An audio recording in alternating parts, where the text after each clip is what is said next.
we're going to start with what a short story is not. A short story is not an excerpt from a novel.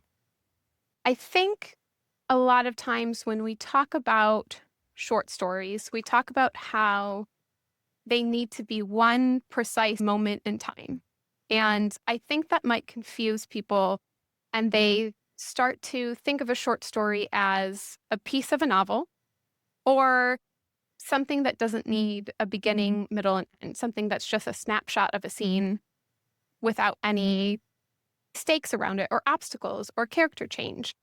And that is just not correct. You don't want to go into your short story assuming that it's any longer or larger than what you're about to write.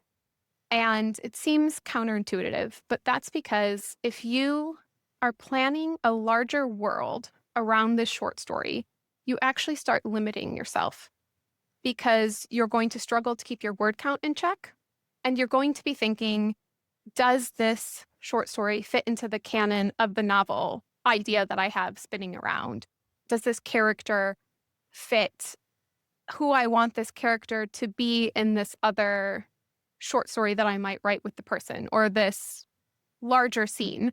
And it really starts to limit you because your story no longer has room to breathe and it doesn't have room to stand alone on its 2 feet, basically. Like I said, we want it to have a beginning, a middle, and an end, just like a novel. We want it to have obstacles, to have character change, even if it's going to be on a smaller scale. Your reader still wants these things to feel like they're in the flow of a short story. Okay, what a short story is. A short story is typically 1,500 to 15,000 words long. One of my biggest tips when you go into a short story is to know what word count you want to hit before you start.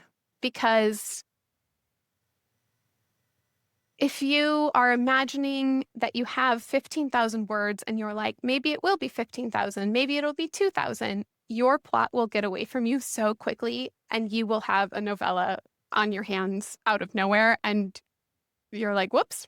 So I really think that going into your short story saying, I am only going to write 2,000 words and challenging yourself to keep it at 2,000 words will help.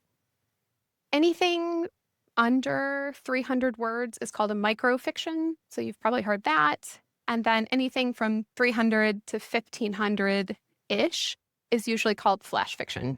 So I think those terms get interchanged a lot. But if you're looking at submitting to a magazine, that's typically what the range is going to be in.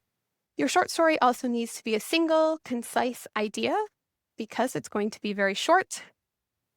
You know, you could say, I want this character to eventually recover the bones of her brother, but I don't know how she's going to get there is one thing, but you don't want to go into the story thinking, oh, well, I could have her be searching for her brother, but I also could maybe have her meeting the love of her life, and I could also have her doing this. You want to go in with one concise idea. That sounds like a lot of rules, but also short stories are a place to play where diction is queen and starting at the end is the secret key.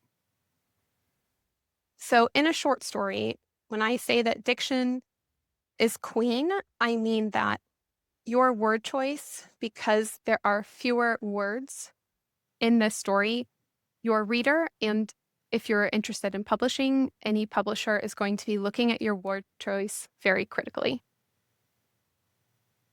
And starting at the end, I think that helps keep you on track with your short story if you know the end idea, because then you just got to work backwards to it.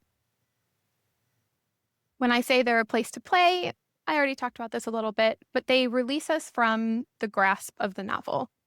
We don't need to write in our typical genres anymore. We don't need to spend 6 months drafting. The short story length gives us permission to play with themes we've never thought of before. We can get weird, we can get unique, and we don't have the pressure of dedicating the next 7 years of our life to this novel and its 12 books in the series. It's also a great way to get published.